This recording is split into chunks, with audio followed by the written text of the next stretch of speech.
I'm Shannon, and today I've got another book related video to share with you guys. Today I'm doing another book tag. This one I saw on my friend Chloe's channel. Her channel is Always Booked. I will of course link her video down in the description box down below. If you love book related content, I guarantee you will love Chloe. She's got so much great stuff over there. So yeah, definitely check her out. So this is the Netflix book tag, and all of the questions kind of relate to different categories on Netflix. It's not so much about actual adaptations, but more the categories that Netflix has. So we're just going to jump on into it. Let me pull the questions here. Okay. Question number 1. Recently watched the last book you finished reading. So the last book that I finished reading is the last book that I put a book talk up for on this channel, and that is The Midnight Library by Matt Haig. That was a book I really enjoyed. I've recently come to find that there are a lot of mixed reviews for this book. When I went to Goodreads, it's got a very high rating, so a lot of people did love it, but when scrolling through YouTube, some people just did not. I think a lot of people found it simplistic, but I found its simplicity charming, and I really enjoyed it. So that's the last book I finished reading. Question number 2. Top picks. A recommended book / books based on books you have previously read. Now, I thought about this question for a while because I wasn't sure what to put for it, but the other day on my book talk for the book, The Girls Are All So Nice Here, I had somebody leave a wonderfully long comment sharing their thoughts on that book, and also in the comment they asked for a recommendation based on that book. So I would have to say, based on that book and similar books to it, it's kind of, you know, a thriller, but also this one sort of deals with girls in high school who do terrible things and then meet up again later in life. I recommended to her The Lying Game by Ruth Ware. So that's how I'm going to kind of tackle this question. I would recommend The Lying Game by Ruth Ware based on having read The Girls Are All So Nice Here. Question number 3. Recently added. The last book you bought. The last book I bought was An Untamed State by Roxane Gay. Roxane is a writer that I really enjoy, not just her novels, but I love reading anything that she publishes in terms of articles, or I even love reading her Twitter. I find her to be a really smart, engaging woman who I think is very, very talented. So I cannot wait to read that book. That's the only book by hers that I haven't read. I've read all of her others. A collection of short stories, Difficult Women. I read her memoir called Hunger, and I thought that was great. And I can't wait to read it. Question number 4. Popular on Netflix. Books that everyone knows about. 2 you've read, and 2 you have no interest in reading. I struggled with this one a bit, mainly because I never know what everyone else is reading. I never know. So I made some notes here.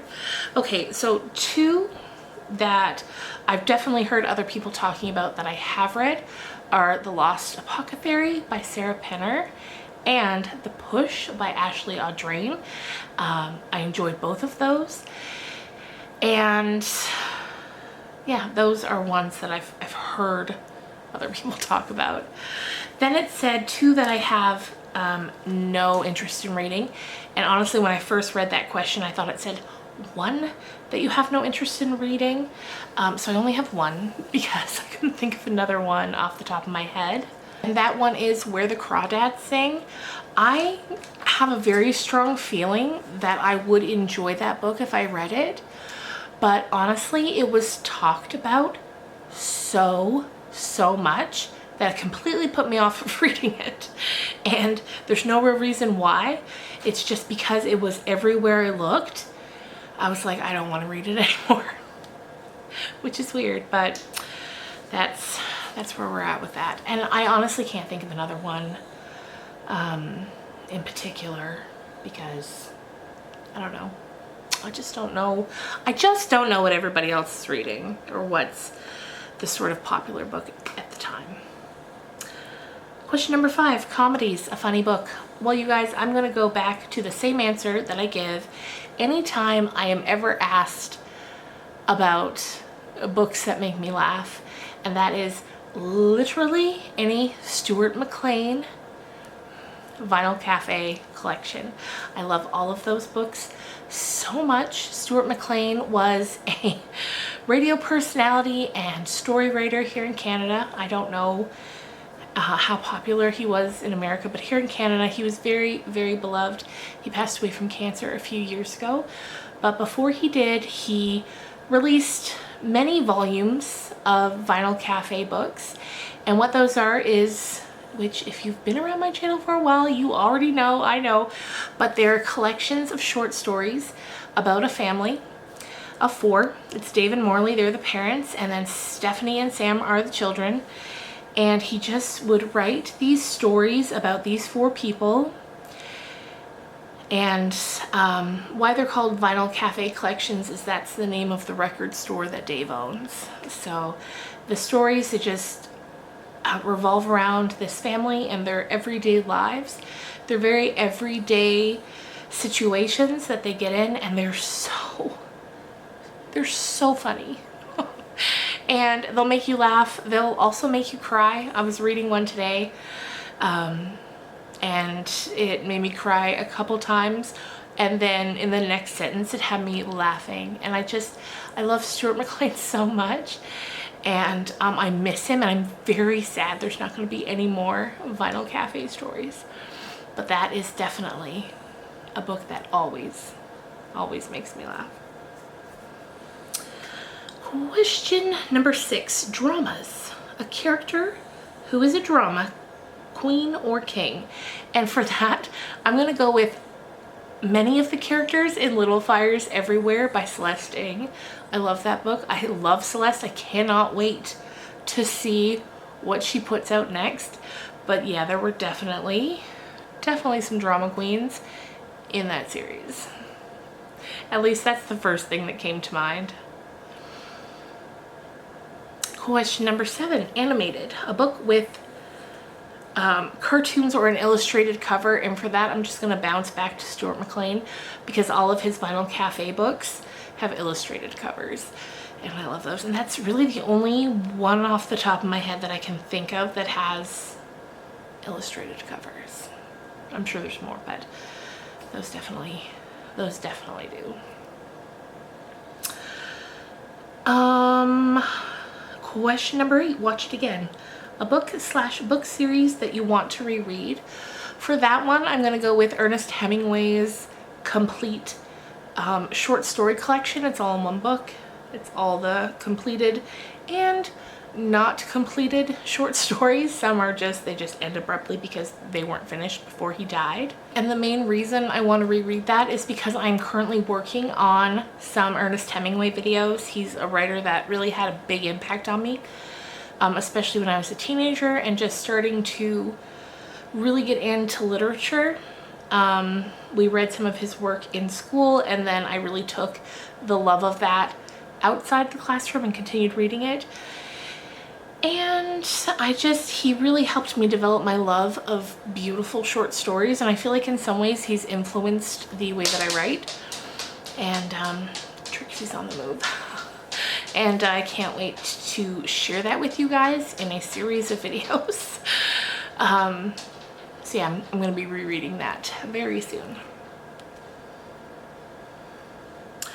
Question number 9, documentaries. Recommend a nonfiction book everyone should read.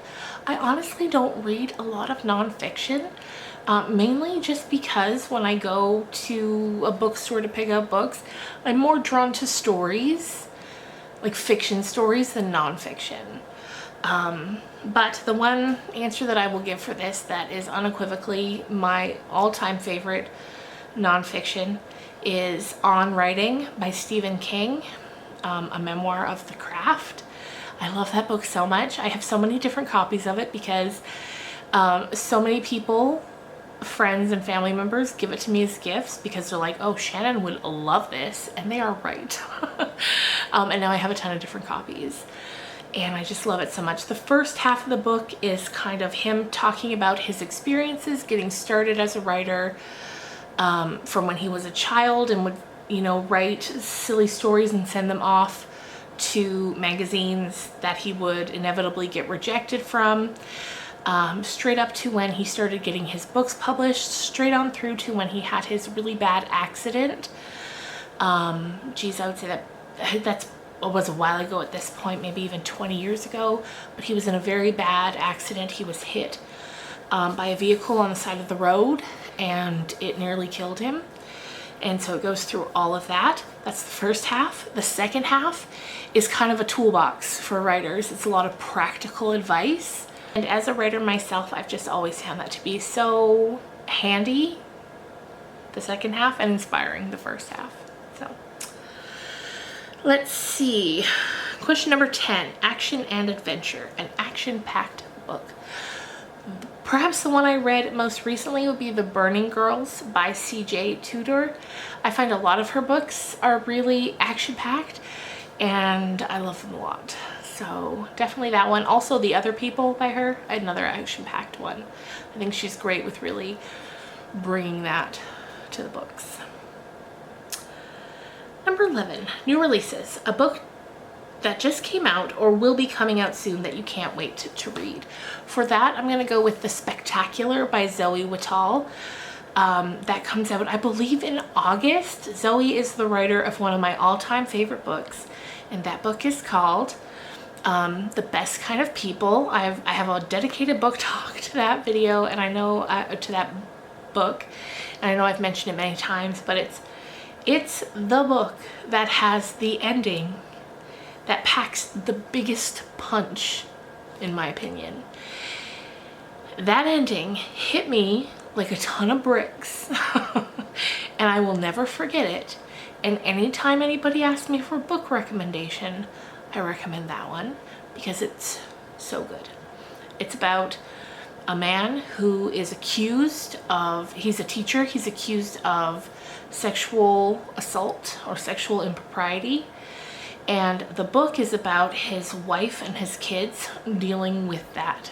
And so this man, he's an upstanding member of the community, you know, nobody sees this coming.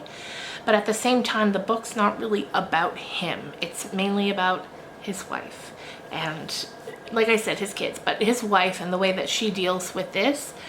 And yeah, that's also one that I will probably be rereading again soon, just because I would love to see if it hits as hard the second time. You know, I know knowing what's coming, it won't quite hit the same way, but I'd be interested to see how it feels reading it a second time. All I know is it affected me a great deal. And the final question is tag some people to do this video.